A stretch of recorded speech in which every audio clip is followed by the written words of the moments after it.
Bueno, como decía, muchísimas gracias por acompañarnos esta tarde magnífica, en el que tenemos en el Ateneo el grandísimo placer de presentar este libro mayor dedicado a la obra del gran artista Martín Merino.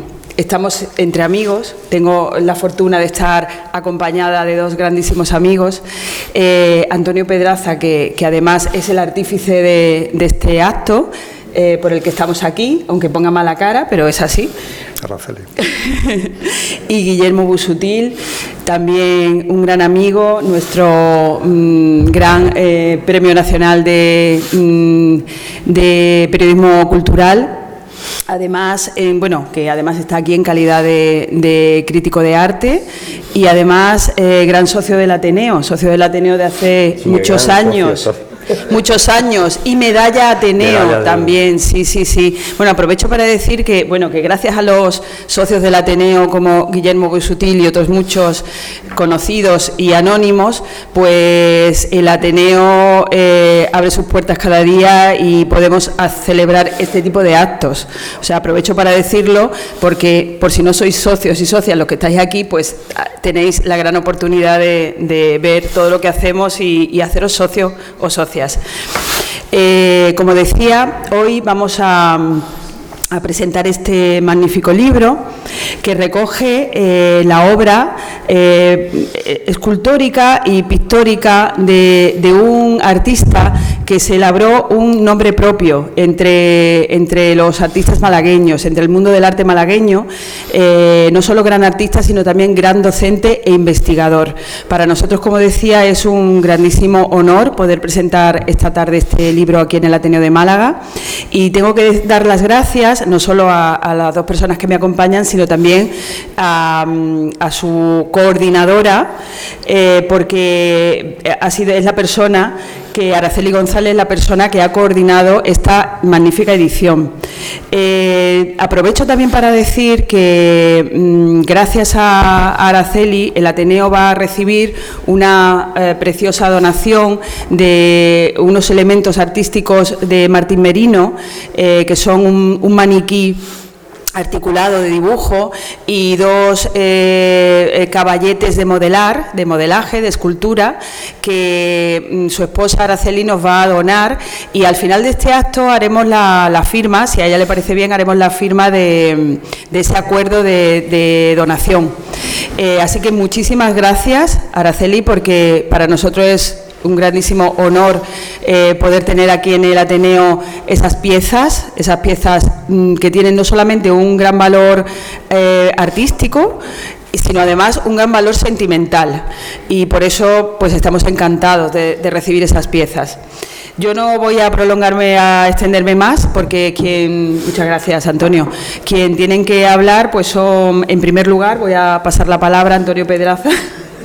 Primero de Guillermo, ¿no? Tú como ¿sí? Parte del libro, porque no solamente gran amigo de Martín Merino, sino que además tienes un texto en el libro, igual que otras tres personas, pero entre ellas Araceli González también tiene su texto en el libro, que hablas del artista y de la obra.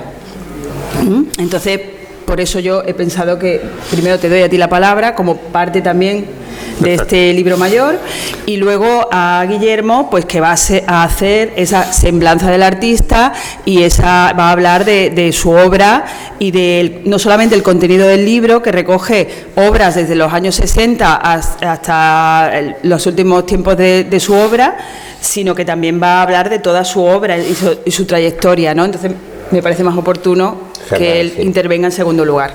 Así que tienes la palabra, Antonio. Después de terminar de arreglar la mesa, te doy la palabra. Muchas gracias. Oye, un placer. No, yo lo decía lo de Guillermo por la importancia que tiene Guillermo. Claro, pues por eso pues termina él. Un monstruo. Por eso termina él. Por eso termina. Bueno, cuando hablas primero tienes la ventaja de que no te pisen antes. Entonces también es interesante eso. Yo, si os parece bien, primero saludaros a todos. Primero saludar a la mesa, a Victoria, por ser tan amable en haber de alguna forma organizado esta presentación desde el principio, además con mucha atención y con mucho cariño, que es lo que tenemos que agradecer más. Después también a Guillermo, perdón, porque lo cogimos después de un viaje a Egipto. Me cogiste en pleno viaje, de hecho. Y además griposo, y ha tenido la amabilidad, llegaste el día 9, ha tenido la amabilidad de empollarse los libros, ya conocía el Lamartine, pero de empollarse los libros y hacer una disertación de las que nos tiene acostumbrados, que será muy interesante. Diseccionar la obra de un artista total como era Martín. Bueno, yo lo que voy a contaros de alguna forma es la trayectoria, no sé lo que tenía preparado Guillermo, comentaros un poco la trayectoria artística de Guillermo y humana, que a mí me interesa todavía más. Guillermo es un hombre que nace en Córdoba. Martín. ¿Perdón? ¿O tienes un baile de nombre Vicente, Guillermo, Martín? Ah, perdón, Martín, ¿en qué estaría yo pensando? Nace en Córdoba. Menos mal que estamos no por no nacer en Córdoba. Lapsus. Se educa, perdonadme, se educa en Sevilla.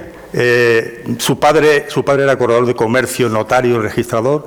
Entonces se podía permitir de alguna forma seguir su vocación, Martín, y lo hace plenamente dedicándose desde el principio, de los 14 añitos, al arte, y asiste a la Escuela de Bellas Artes de Sevilla, que es la Escuela de Santa Isabel de Hungría, reina, y ahí empieza una trayectoria que yo entiendo que es brillantísima, porque Sevilla, donde saca el doctorado de Bellas Artes, sus inquietudes le llevan también a París para especializarse en la pintura al fresco.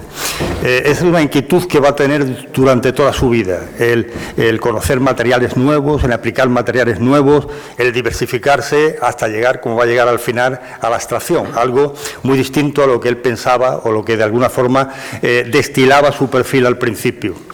Lo de París es una experiencia fantástica. También allí está en la Escuela de Bellas Artes de París, en la Grande Chaumière, que es otra escuela especializada donde hace cursos, y en París el enlace de París le permite llegar a Roma, donde tiene una trayectoria también muy importante, tanto en Roma como en Córcega. Allí ha dejado rastros, siempre en los sitios donde va, deja rastros de su obra. Rastros que después él no conserva, porque esa era de alguna forma una de las, facultades o manías que tenía Martín. Cerraba un periplo de su vida y se iba, como a mí me ha comentado Araceli, con las manos en los bolsillos. No se llevaba absolutamente nada, no se llevaba ni los recuerdos siquiera. Entonces, algo que le va a acompañar siempre, esa característica muy particular suya. Roma le marca artísticamente, Bastia y Córcega también, y yo creo que van a ser, con París, algo muy importante en su vida. París lo toma de referencia y lo visitará muchas veces. Tengo que decir también que cuando se habla de Martín, hay que hablar de Martín y de Araceli, porque desde que se casan son solamente uno. Viajan juntos, hicieron, como decía alguien, el amor y la guerra. En este caso, el amor, el arte, el trabajo, lo conjugan los dos en unas vicisitudes entrañables e increíbles. Creo que estos libros son un monumento a ese cariño que se han tenido. De allí a Madrid, en Azca, donde ayuda o colabora con la organización de actividades y de actos siempre muy interesantes que le han servido mucho en su trayectoria. Allí se encuentra también con el cine, que es otra de las facetas que domina, la animación. Trabaja para los estudios Broston. Fijaos que esta gente era muy importante en aquella época. La mayoría de las películas monstruos que se hicieron en España eran de esos estudios. Entonces Martín tiene la oportunidad de trabajar con ellos, de trabajar cerca de ellos y de seguir formándose. El segundo paso, y yo creo que es uno de los más importantes por el tiempo que está en él, y además sorpresivo, es el de Canadá. En Canadá creo que se hace más el artista, que se hace más fuerte el artista, y que creo que ahí se empieza a notar ya la vena abstracta de Martín. Es una experiencia de 10 años, una experiencia interesantísima, muy fructífera, y yo creo que va a marcar su trayectoria poderosamente. Creo que Canadá, Nueva York y Montreal son dos citas siempre y dos referencias que va a tener siempre en su vida, y referencias importantes para el cambio de trayectoria de su vena artística. Después, fijaos, donde aterriza es en Málaga, porque gana la cátedra del Vicente Espinel, el Instituto Gaona. El Instituto Gaona le va a marcar también siempre. Son los años más felices de su vida, según me ha contado su esposa. Quiero matizar también, antes que se me olvide, que a Araceli siempre hay que seguir diciéndola esposa. No se le nombra como se nombra a las personas, señoras a las que le ha fallecido el marido. Razones: porque sigue conviviendo con él, lo ve en todos sitios, él es una referencia. Entonces, el tema es que sigue vivo para ella. Y yo creo que estos son los temas más importantes del factor humano que os decía. El Instituto Vicente Espinel pasa unos años importantísimos, 10 años. Se encuentra con los niños, con la infancia, y yo creo que es cuando se realiza más. Porque este es un hombre bueno, es un hombre cercano, es un hombre humilde, un hombre que se acerca mucho a la gente, y en los niños se encuentra un feedback, una respuesta. Y esa respuesta la va a traducir incluso en libros entrañables. Me mandaba Araceli, que yo ese no lo conocía, un libro que es La Semana Santa de los Niños. Y fijaos que es muy bonito, hay una parada porque es absolutamente precioso. Son garabatos de críos de la Semana Santa, además un libro profuso, amplio, o sea que contiene muchos dibujos de críos. Y él no solamente va interpretando el dibujo, sino que va posicionándose también en la personalidad del niño que lo ha hecho, de quien hay detrás. Es un libro absolutamente encantador. Yo no sabes lo que te agradezco esa remisión, porque es una obra que no conocía y de alguna forma me define el perfil mágico de este hombre, más que ninguna otra. Después hace una parada muy curiosa, después estando en el Vicente Espinel, a Sevilla, por una cátedra que se ha quedado vacía y que él la cubre, y que es la cátedra especializada en perspectiva, que es una cualidad donde él se ha especializado de una forma tremendamente manifiesta. Es un pintor que, si os dais cuenta después cuando veáis la obra, pinta, dibuja en el plano liso de una forma tridimensional.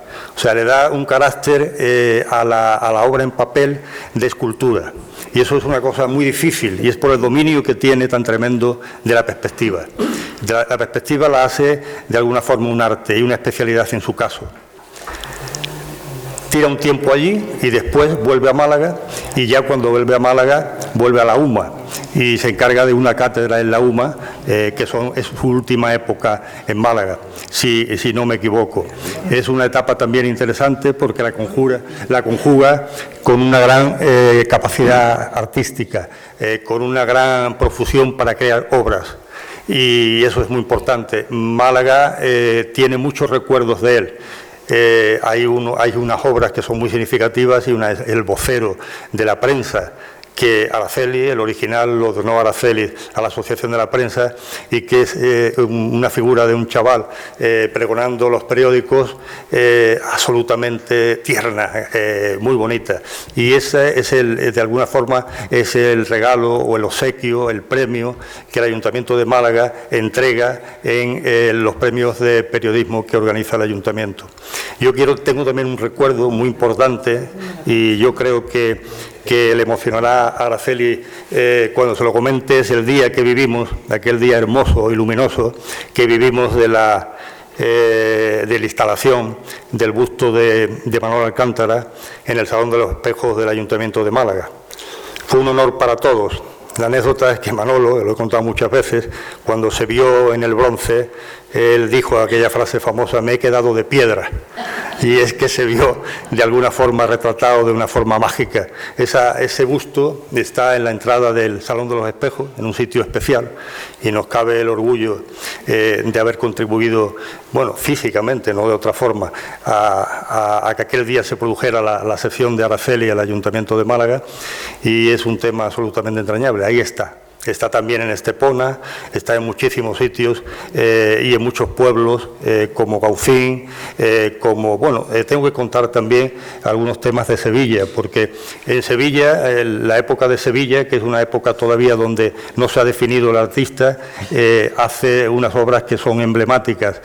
Son la obra del San Francisco de Asís, que la hace el Lebrija, el San Juan de Dios, que lo hace en La Carolina, y donde también hay una anécdota muy bonita, y es que el día de la inauguración, con toda la pompa que preparó el pueblo para un acto de este tipo, pues él cogió y se quitó del medio, lo que define mucho su personalidad. Me voy a Francia, y Araceli tuvo que cargar con la responsabilidad de la representación en aquel acto que para el pueblo era muy importante.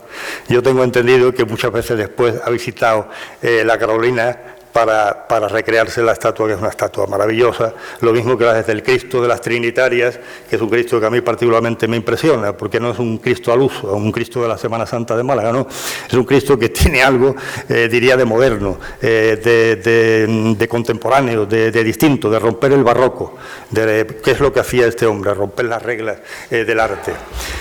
Con eso deciros algunas cosas de lo que yo pienso de su trayectoria. No de su trayectoria, sino de su caminar personal, que creo que es más importante. Era un artista total, tenía un ímpetu creador increíble,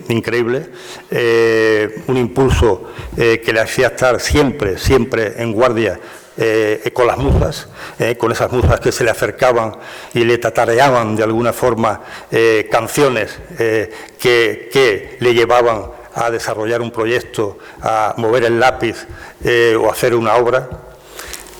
Hay un tema también muy interesante, antes que se me olvide, que son las manos en Martín, cómo pinta las manos.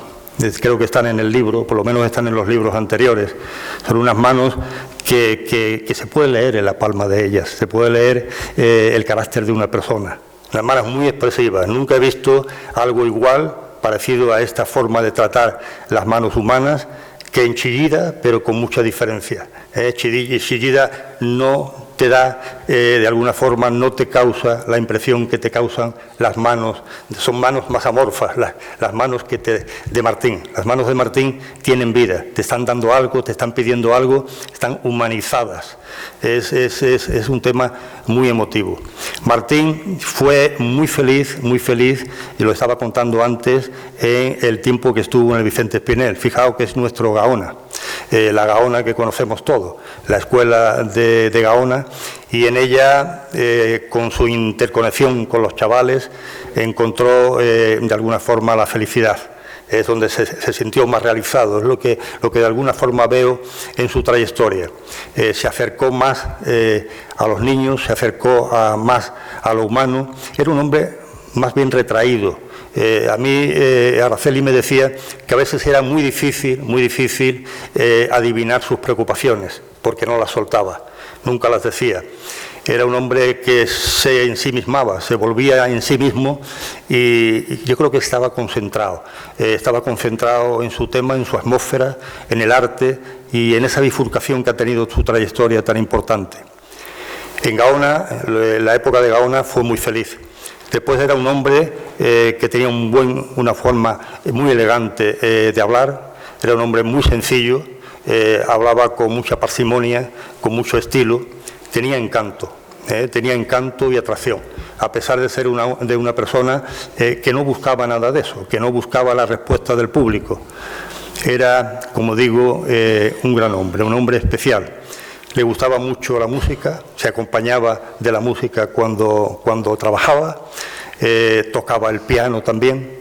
En su última época, también me contaba su esposa, que jugaba en su última época, que estuvo muy debilitado, y siempre Araceli a su lado, de una forma extrema, tremenda, con un ejemplo increíble. Pues en esa época jugaban a leerse unas estrofas de poesía que el otro tenía que completar. Y me decía Araceli, era un campeón, en eso no había quien le ganara. Dice, oye, yo tengo cierta cultura en el tema literario también. Dice, pero ahí era un auténtico campeón. Era un campeón de todo, campeón absolutamente de todo. Un hombre con una magia importantísima. Les gustaba y era su pasión. Fijaos que es un hombre de Córdoba, de los adentros, la visitaba con frecuencia también a Córdoba, pero era un hombre que le gustaba mucho el mar. Fijaos que su pasión era, no siendo malagueño, siendo de tierra adentro, su pasión sin embargo era el mar y el buceo. Y ambas cosas las practicaba. Y el buceo con mucha frecuencia. Eran momentos muy felices cuando bajaban los dos a la playa y Araceli le esperaba que él viniera vestido de buzo o casi.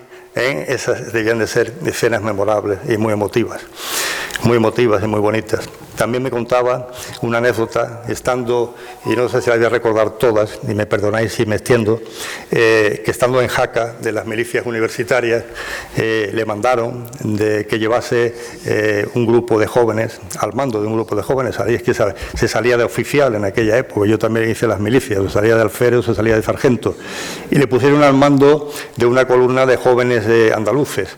Y el castigo que le daba cuando se salían del orden era que fueran al cine.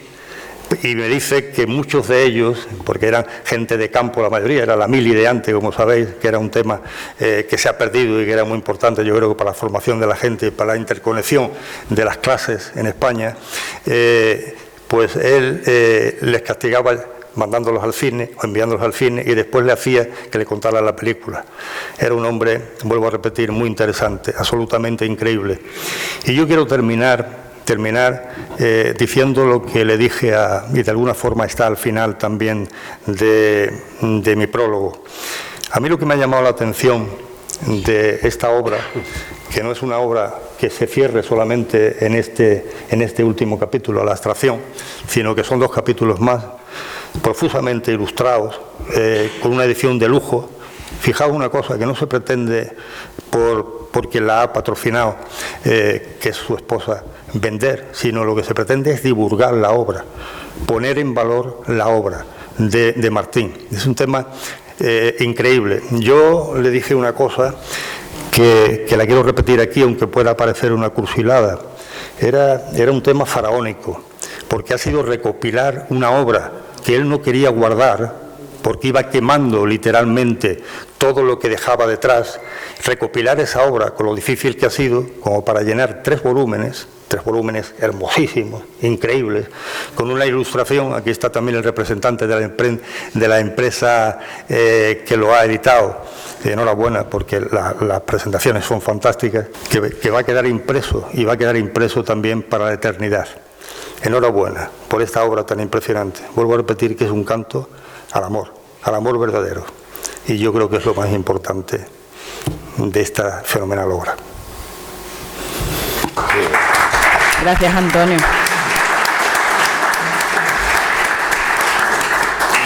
Pues no sé si le queda algo por decir a Guillermo.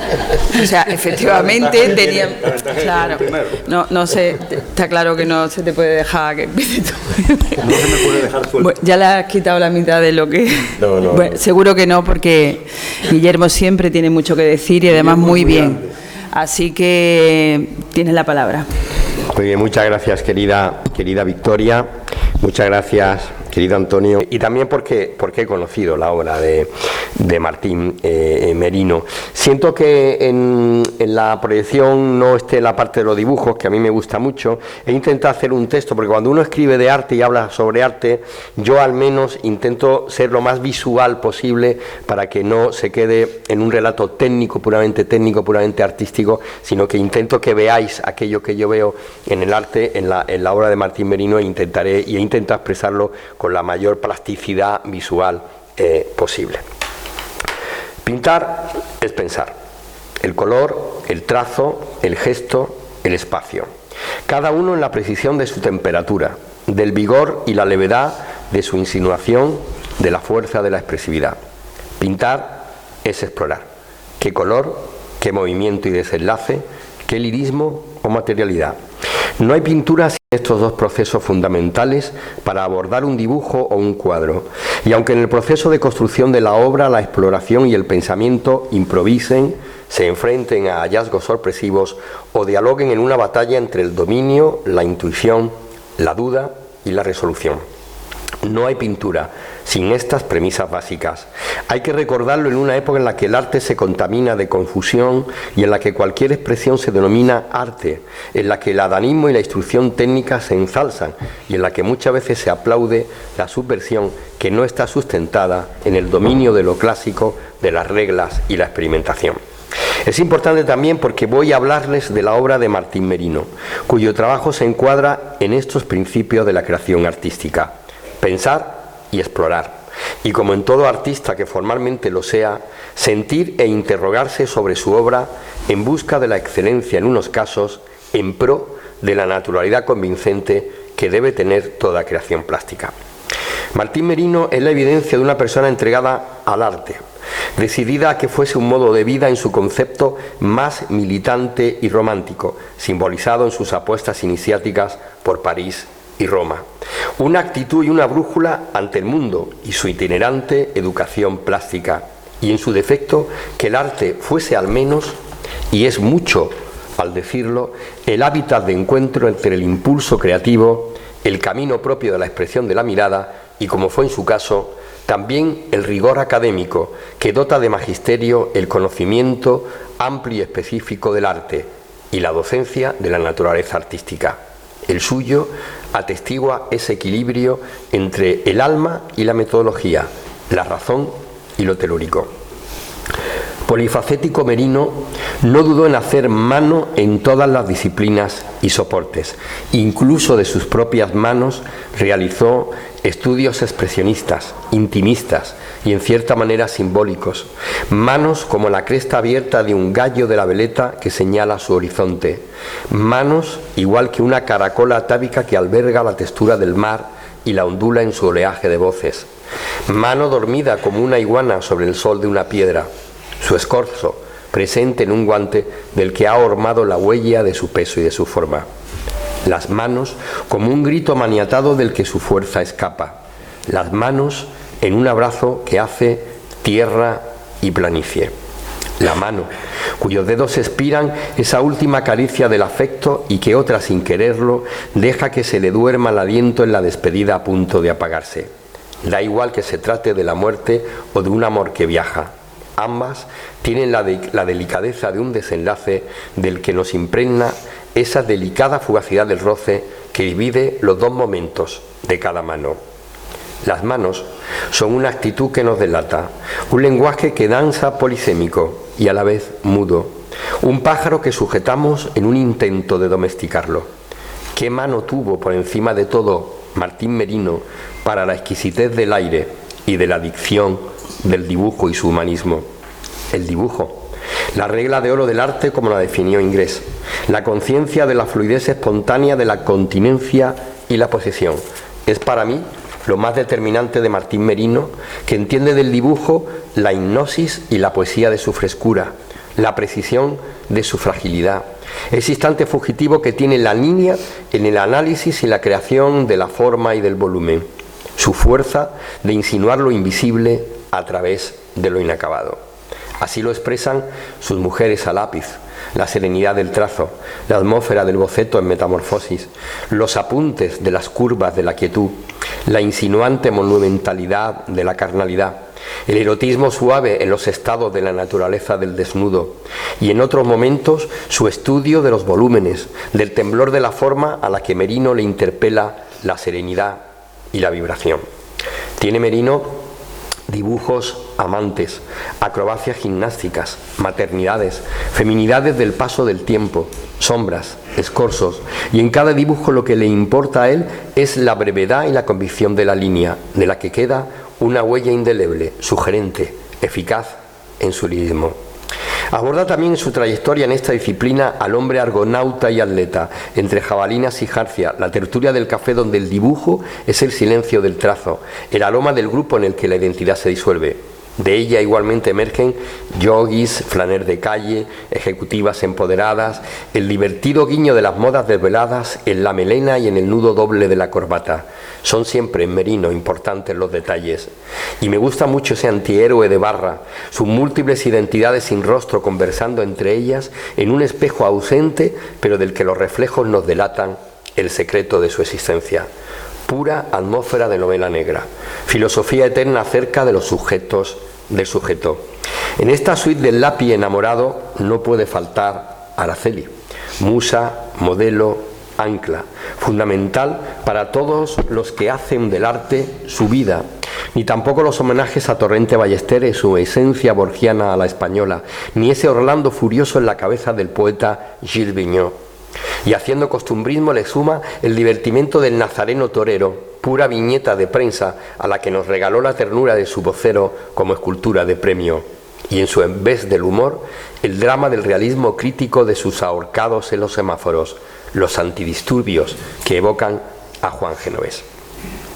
El ejercicio plástico de Merino no fue ajeno a la tentación del color y sus contrapesos, a la estructura del cuadro, a la composición de fuerzas, a la pintura contenida en su gestualidad, expuestas en su obra abstracta para la que eligió el óleo como materia y campo magnético, enfrentándose con austeridad a los peligros de la efusividad artificial del color, de la seriación y de la mancha como elocuencia.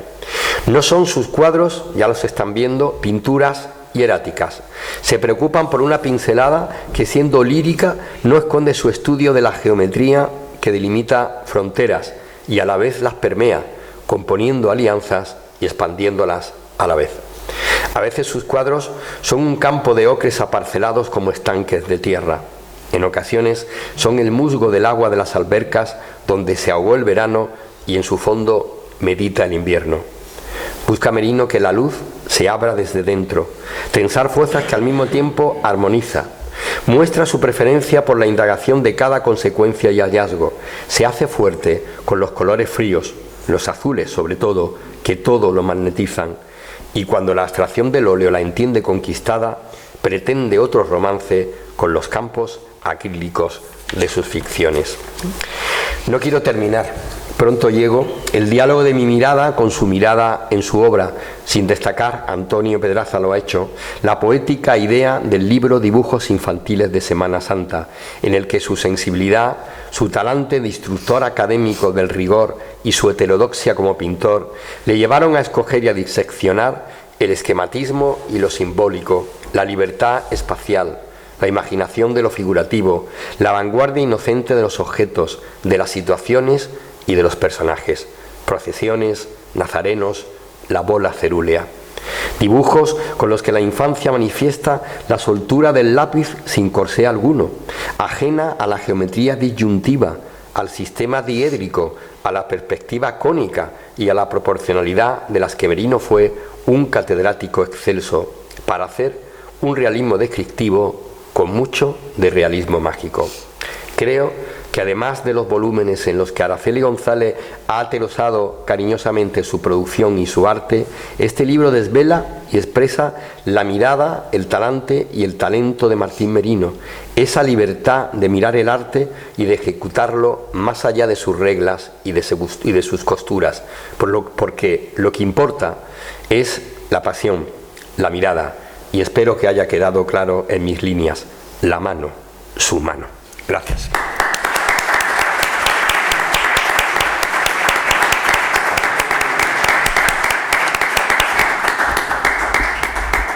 Gracias.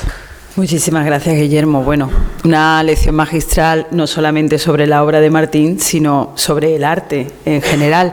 Bueno, vamos a, por si hay otras personas que quieren comentar algo, intervenir, pero yo también quiero aportar mi granito de arena como vocal de artes plásticas de esta casa y profesora de artes plásticas, y que hay una cosa que además me parece muy relevante en este libro que da a conocer en la obra de Martín Merino, y es que y además a mí me llama especialmente la atención. Bueno, aparte en primer lugar de lo que ha comentado Antonio de las manos, que tú a lo mejor lo dices porque simplemente te llaman la atención, pero yo apunto como profesora de artes plásticas que es que dibujar las manos y pintar las manos es muy difícil.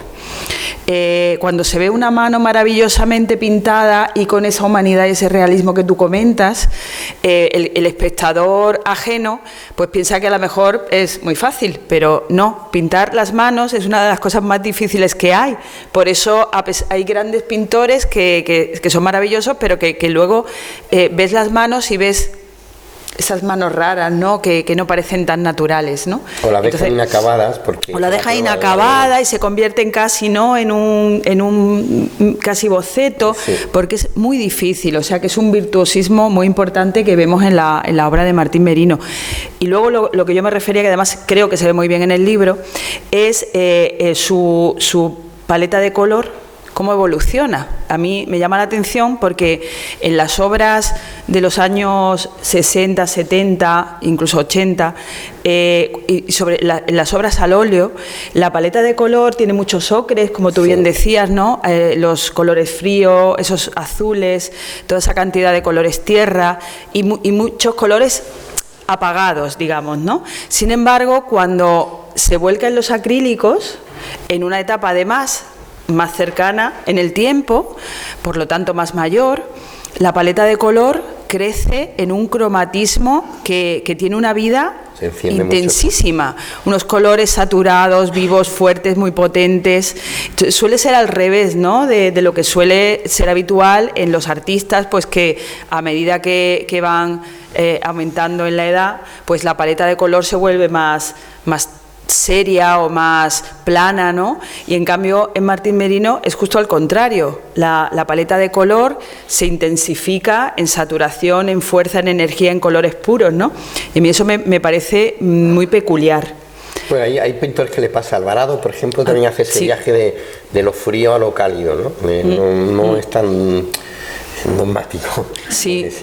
Sí, entonces, pues bueno, es también una peculiaridad también de la obra de él, que esa evolución hacia un mayor brío y fuerza, ¿no?, en sus obras, pues también llama la atención, por lo menos a mí me llama la atención. Y nada, muchísimas gracias a todas y todos por estar aquí.